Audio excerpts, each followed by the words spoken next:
What up, guys? That Comic Awesome here, doing another review, doing Immortal Men number 2. And if you watched my review of Immortal Men number 1, you'll know that I was not too pleased with it. I think I remember saying that like the meat of the story kind of was there, but like it didn't fulfill. Like it had a good structure. Like I liked the concept, but the way it was done was not good. This issue makes up for that. What the first issue lacked, this one makes up for. What that means, though, is I wish what they would have done was maybe combined these two issues into like a giant issue or like an oversized issue. Maybe cut out some of the story and just mash these two together, and we would have gotten a semblance of a coherent first issue. What I didn't like about the first issue was you kind of were just thrown in, not even at like a climactic point or whatever. You were just kind of blasé introduced to these characters with little to no explanation of them outside of Caden Parks, who's our main character. But this being a little bit of a team-up book, you didn't know anything else about our other team members, which kind of irritated me. This issue fills in those gaps, makes me start to care about the characters, and really kind of moves forward the direness of what is going on. So this issue picks up right where the last one leaves off, where Caden was trapped in a subway car that had been detached. He has found out now that he is a crucial part in a war that has been raging since the beginning of time between immortal men, kind of on both sides of a chaotic and good, nature. One led by the Infinite Woman, and then there's the Immortal Man. They are brother and sisters, and they essentially recruit armies, and throughout time have battled their armies against each other. You get a good synopsis of Reload, that he was a coal miner's son and worked in a coal mine. They call their powers, unlike the rest of the DC universe where you have like metahumans and stuff like that, they call their powers impurities, which I find interesting because it almost, rather than like a metahuman, it almost makes me think more of like a mutant or something like that in the Marvel like X-Men type universe. Like an impurity makes it seem like it's not a good thing.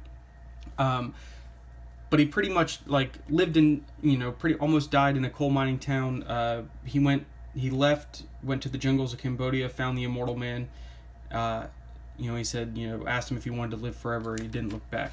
So what's neat about his power, they kind of just show him shooting. But then this is where I wish this page was in the first issue. We get to, the Infinite Woman is asking, do we have like stats on these, 4 immortal men who are left? You have Timber, who's a Manawan. I'm gonna butcher that. I'm not even going to. I'm not even gonna bother. But she's a native who, in the 19th century, she became a folk hero. Her impurity allows her to manipulate size and density at will.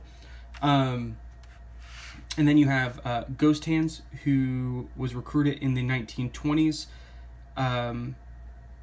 He fought against gangsters and prohibition, but his power allows him to summon a ghost energy and redirect it, and also teleport groups great distances. So he's able to teleport and summon energy.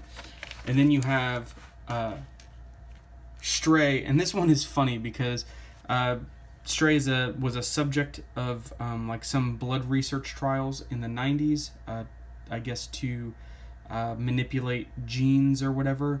And what I like their explanation. There's no record of what her abilities were before the experiments. Now her animalistic form shifts from hostile to docile depending on her state of mind. I mean, doesn't anybody's, you know, characteristics shift from, you know, depending on your state of mind? I mean, I don't think that's a characteristic of an ability. And then you have Reload, who is able to subtract time from an object in his direct sphere of influence, and then he can fire a single bullet 100 times. So essentially, he has one bullet in his gun, and he is able to fire it, then rewind time, fire it again, and then fire it again, and fire it again a bunch. So that's pretty neat power. So what it appears to be is that all of the Immortal Men have been slaughtered. Stay this small group, and they are after Caden to help. You know, he's almost using analogies of other sci-fi. He's like the Luke Skywalker of you know, to bring balance, but he looks more and acts more like the Anakin of being a whiny kid. So he gets out onto the streets. He escapes after all of the conflict. He gets out onto the streets. Everywhere, there's nobody, like no one around. This one cab kind of just shows up. Immediately, the cab driver starts talking to him like he is something more. He's like, you're afraid of what your life has become. You're afraid that you won't ever go back through the looking glass. You're Caden Park, 17 years old, and every night for as long as you can remember, you've had a dream. So he's talking like the cabbie's like, talking to him as if he knows him. But then he gets a vision of the Immortal Man. He said, "I'm the Immortal Man, and I need your help," which is kind of a neat thing. Then this is where I think the story kind of skews between I want to be grounded and I want to be fantasy. They're constructing a good story that's a fantasy story that's supposed to be kind of like grounded in reality is a little difficult. So as the cab is speeding, another car hits, again, T-bones him and essentially, wrecks him into a sign. Turns out that this guy works for Caden's parents, and he had a tracker on him, and he thought he was being kidnapped. And he says here, I'd rather you have a few broken bones than, what happened, ending up in the wrong hands. So Caden, even in his normal life, is something special. Like, his parents are wealthy, so, they can afford to have kind of hired guards, watching their son's every move. And again, even here, like the guard talks about how there's like nobody on the streets, anywhere. They're attacked outside of Caden's home. He goes up to his penthouse where his parents are, and he finds them murdered by Kill, who is one of the kind of evil Immortal Men. But this is my one issue. The art is kind of hit or miss. Jim Lee did the first issue, and it was pretty good. He did not do this one. The art, like this, looks really good, but the kind of what I would call the action shots.